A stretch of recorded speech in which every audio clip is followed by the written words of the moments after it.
Azimut S8 is the fourth in the Italian brand's S collection of sport cruisers, tucked in between the S7 and the Grande S10. Depending on how you define a super yacht, at a fraction over 24.6 meters, she either falls just inside or outside the category. And I, for one, am curious to find out how she handles herself in terms of space and comfort, performance and functionality. So let's find out.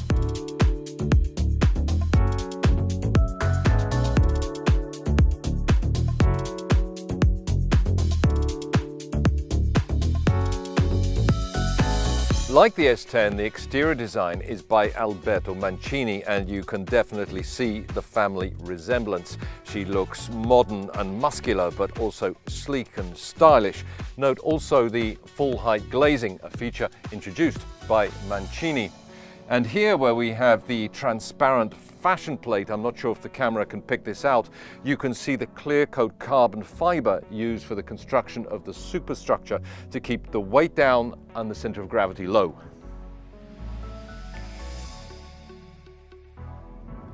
L'S8 nasce da un'idea veramente importante, quella di dare una nuova linea e mandare il design, il linguaggio di design di Azimut verso il futuro.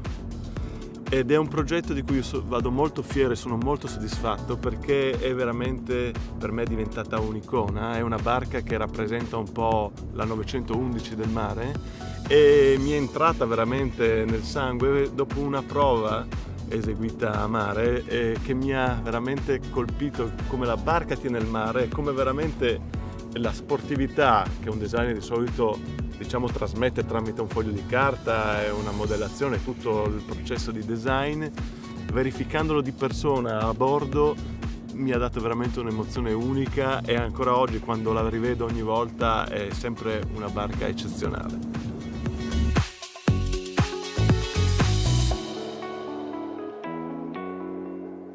The foredeck on the S8 is something of a highlight, with this high-low carbon fiber table and loads of sunbathing and dining space. And the whole area can be covered by not one but two awnings, so you can choose whether to swelter in the sun on the sun pads or relax in the shade on the sofa seating. This is a design detail that I like, a stainless steel cup holder, and this design motif is a recurring theme, as we'll see later. And the final touch of class are the pop-up LED lights.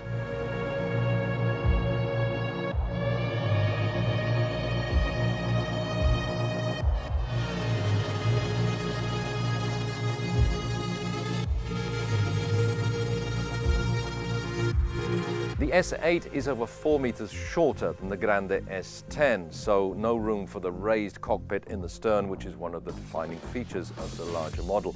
But there is still plenty of room for a very comfortable cockpit with loads of dining and lounging space. This carbon fiber dining table, for example, folds out to twice the size to seat a full complement of 10 guests.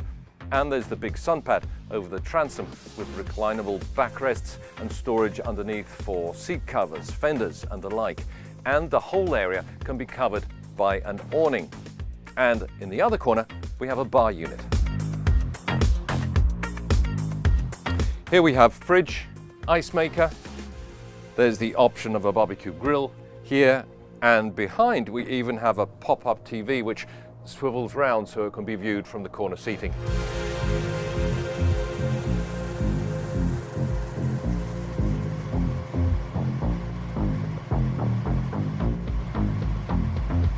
No high-low platform here. Instead, the whole thing rotates together with the transom door to create a wide beach platform and reveal the tender garage with room for a 4-meter tender and the jet ski, one of the very few yachts in her class with room for both. So you don't need to store anything here that might ruin Mancini's racy exterior lines. But before going inside, let's take a quick look at the flybridge.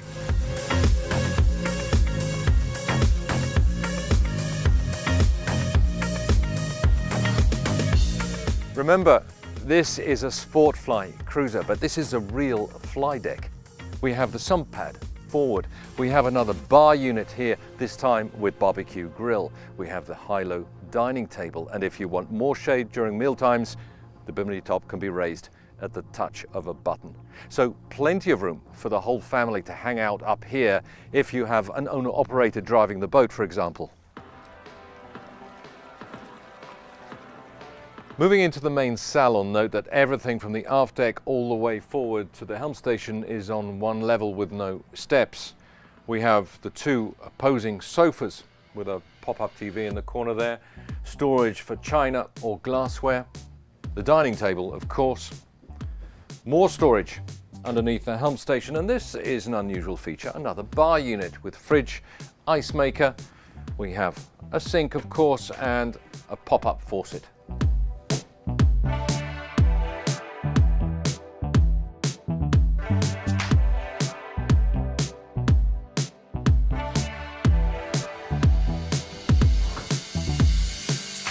No aft galley on the S8.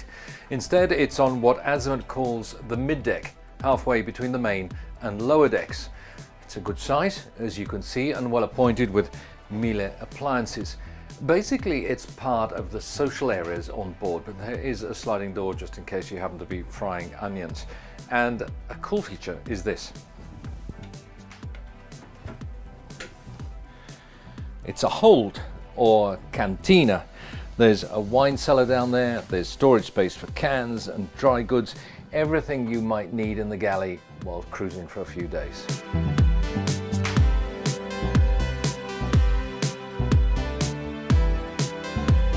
The master suite is amidships to take advantage of the full 5.55 meter beam. The interior design is by Francesco Guida and is fully consistent with what we've come to expect from his work on other models in the S collection, with a mix of natural finishes for practicality and high gloss for a touch of sparkle. But this is an interesting feature. It doesn't actually serve any useful function. It's not an AC vent or anything, but it adds visual interest. And it also echoes the design of the stainless steel bottle holders we saw on the foredeck. Notice also the indirect ambient lighting and the designer brand fixtures and fittings. It's all very tasteful, chic, but also discreet. Not forgetting the walk-in wardrobe, and it's a real walk-in wardrobe, I might add, and the storage space under the bed, as in all the cabins.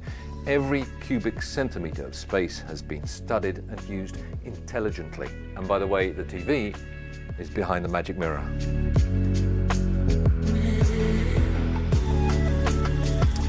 Here we have the bathroom for the twin single cabin to starboard with Pullman berth, but it also serves as a day head. Further forward we have another twin single, also with a Pullman berth, but this time with its own ensuite bathroom. And in the bow we have the VIP suite. The VIP suite feels pleasantly spacious thanks to the wide Azimut style bow. And note also the height of the bed. In these cabins it's usually on a raised level, but this is a standard height as you'd find in your own home, so you don't feel like you've got to climb onto the bed.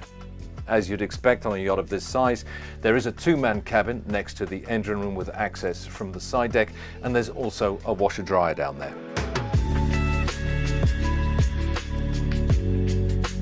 Of course, no sport cruiser is complete without an electric sunroof over the helm station.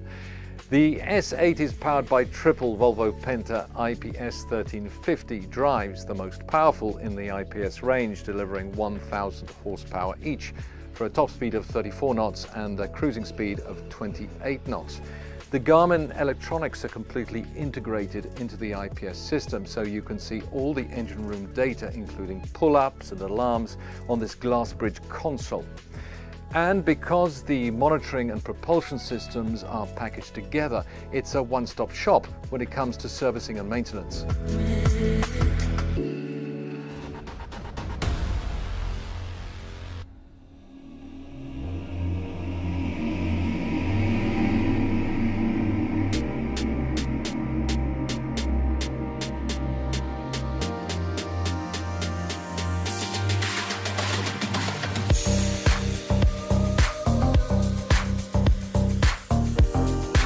The advantages of the IPS pods in terms of performance, comfort and maneuverability are well known, but there are also fuel efficiency benefits, especially when combined with lightweight carbon fiber for the construction.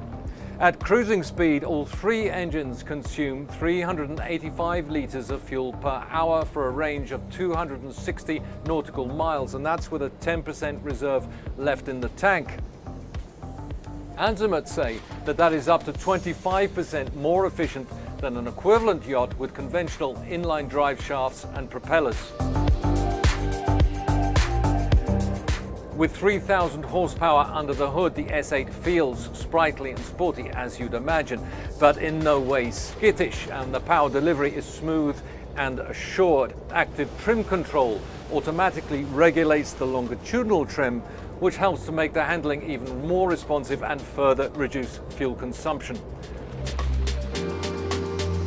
There's also a Seakeeper gyro stabilizer in the engine room for motion comfort both underway and at anchor.